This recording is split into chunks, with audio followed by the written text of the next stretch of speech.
Alice in Wonderland by Lewis Carroll. Chapter 3. A Caucus Race and a Long Tail. They were indeed a queer-looking party that assembled on the bank, the birds with draggled feathers, the animals with their fur clinging close to them, and all dripping wet, cross, and uncomfortable. The first question, of course, was how to get dry again. They had a consultation about this, and after a few minutes it seemed quite natural to Alice to find herself talking familiarly with them as if she had known them all her life.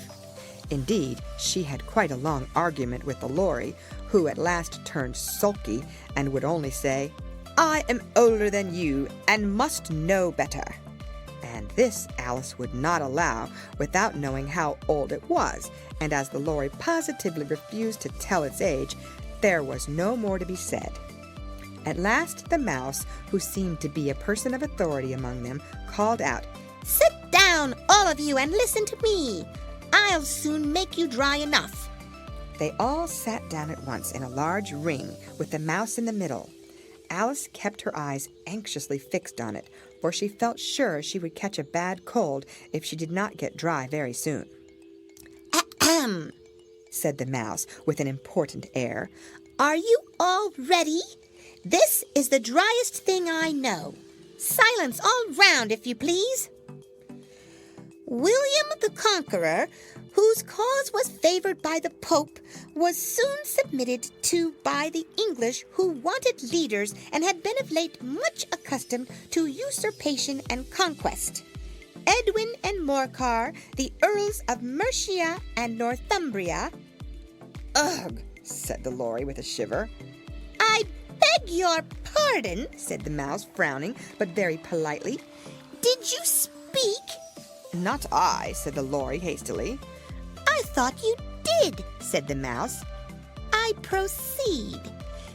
Edwin and Morcar, the Earls of Mercia and Northumbria, declared for him, and even Stigand, the patriotic Archbishop of Canterbury, found it advisable." "Found what?" said the duck. "Found it," the mouse replied rather crossly. "Of course you know what it means."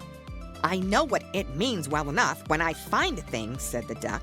"It's generally a frog or a worm. The question is, what did the Archbishop find?"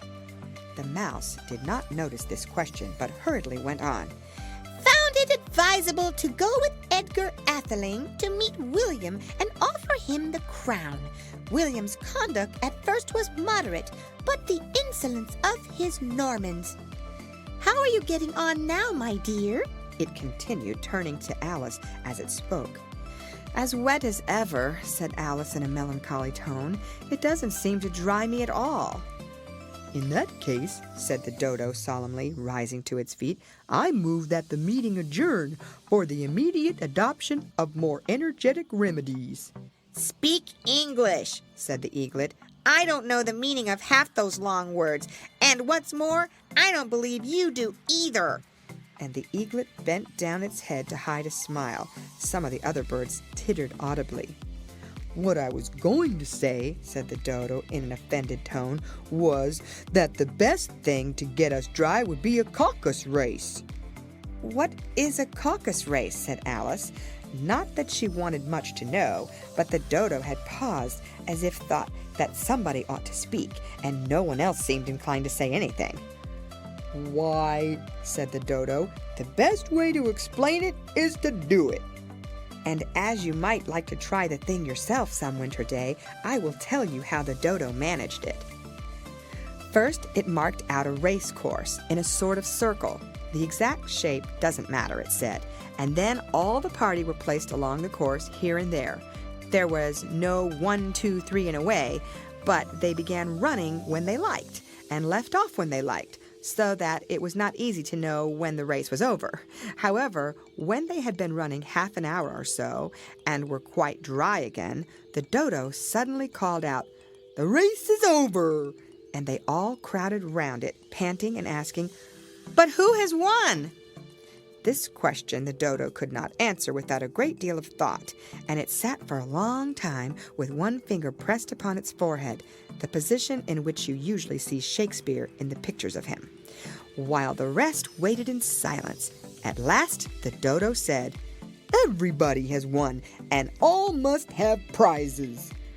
"But who is to give the prizes?" quite a chorus of voices asked.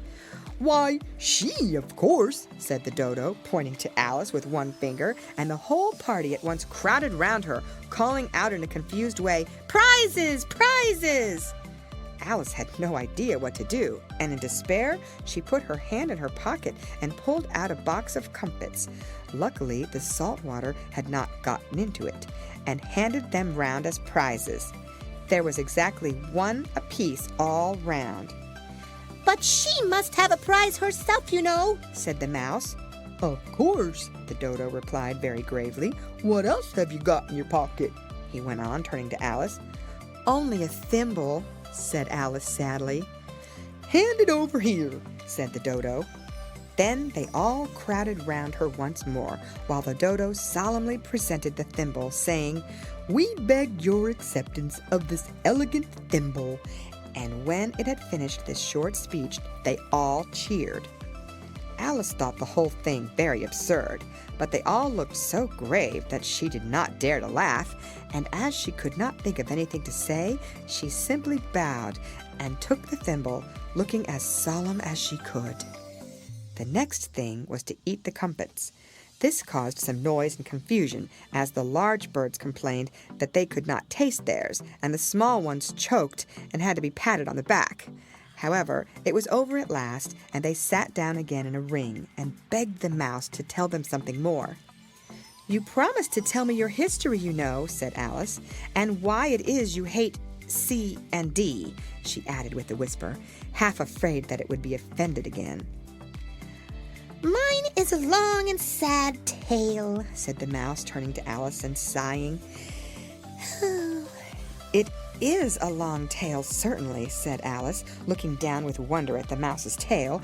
"But why do you call it sad?" And she kept on puzzling about it while the mouse was speaking, so that her idea of the tale was something like this. Fury said to a mouse that he met in the house, "Let us both go to law, I will prosecute you. Come, I'll take no denial, we must have a trial, for really this morning I've nothing to do." Said the mouse to the cur, "Such a trial, dear sir, with no jury or judge, would be wasting our breath." "I'll be judge, I'll be jury," said cunning old Fury. "I'll try the whole cause and condemn you to death." "You are not attending," said the mouse to Alice severely. "What are you thinking of?" "I beg your pardon," said Alice very humbly.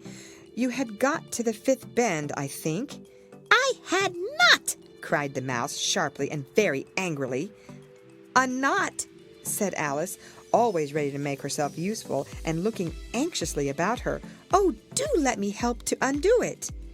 "I shall do nothing of the sort," said the mouse, getting up and walking away. "You insult me by talking such nonsense." "I didn't mean it," pleaded poor Alice, "but you're so easily offended, you know." The mouse only growled in reply. "Please come back and finish your story," Alice called after it, and the others all joined in chorus. "Yes, please do." But the mouse only shook its head impatiently and walked a little quicker. "What a pity it wouldn't stay," sighed the lory as soon as it was quite out of sight, and an old crab took the opportunity of saying to her daughter, "Ah, my dear, let this be a lesson to you never to lose your temper. Hold your tongue, Ma," said the young crab a little snappishly. "You're enough to try the patience of an oyster." "I wish I had our Dinah here, I know I do," said Alice aloud, addressing nobody in particular. "She'd soon fetch it back." "And who is Dinah, if I might venture to ask the question?" said the lory. Alice replied eagerly, for she was always ready to talk about her pet. "Dinah's our cat, and she's such a capital one for catching mice, you can't think. And oh, I wish you could see her after the birds. Why, she'll eat a little bird as soon as look at it." This speech caused a remarkable sensation among the party. Some of the birds hurried off at once. One old magpie began wrapping itself up very carefully, remarking, "I really must be getting home. The night air doesn't suit my throat." And a canary called out in a trembling voice to its children, "Come away, my dears. It's high time you were all in bed." On various pretexts, they all moved off, and Alice was soon left alone. "I wish I hadn't mentioned Dinah," she said to herself in a melancholy tone. "Nobody seems to like her down here, and I'm sure she's the best cat in the world. Oh, my dear Dinah, I wonder if I shall ever see you any more." And here poor Alice began to cry again, for she felt very lonely and low-spirited. In a little while, however, she again heard a little pattering of footsteps in the distance, and she looked up eagerly, half hoping that the mouse had changed his mind and was coming back to finish his story. End of chapter.